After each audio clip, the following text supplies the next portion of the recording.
Video শুরু হওয়ার প্রথমেই বলে রাখি, এটা একটা জেনারেল গাইডেন্স। তো এখানে যদি এই এনার্জিটা আপনি ক্লেম পেতে চাইছেন, অবশ্যই কমেন্ট বক্সে আপনাকে লিখে দিতে হবে থ্যাংক ইউ ইউনিভার্স। এটা খুব একটা ভালো রিডিং।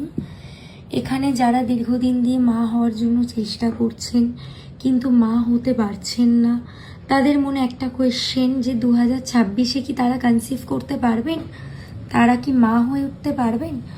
তো তাদেরকে বলে রাখি, এই এনার্জিটা ক্লেম পাওয়ার জন্য আরেকবার বলছি, কমেন্ট বক্সে অবশ্যই লিখবেন থ্যাংক ইউ ইউনিভার্স। এখানে আপনি অনেক চেষ্টা করেছেন কিন্তু আপনি হেরে গেছেন, কোনো না কোনোভাবে আপনি হেরে গেছেন। কনসিভ করেও আপনার মিসক্যারেজ হয়ে গেছে। এবার আপনাকে ইউনিভার্স গাইডেন্স দিচ্ছে 2026-এ আপনি নিশ্চয়ই মা হতে পারবেন। এখানে হচ্ছে 2 নম্বরের কার্ড এসে গেছে, 2 অফ কাপস। তো এখানে আপনি মা হতে পারবেন, আপনিই একজন ভালো মা হবেন, অবশ্যই মা হবেন। আপনার কিছু সমস্যা ছিল সেটা আপনার কেটে যাবে। আপনাকে ডক্টরের সাথে কনসালটেশন করতে হবে। 2026-এ আপনি নিশ্চয়ই কনসিভ করবেন অ্যান্ড আপনি সাকসেসফুল মাদার হতে পারবেন।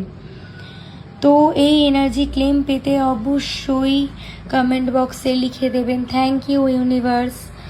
সবাই ভালো থাকবেন, সুস্থ থাকবেন। ধন্যবাদ।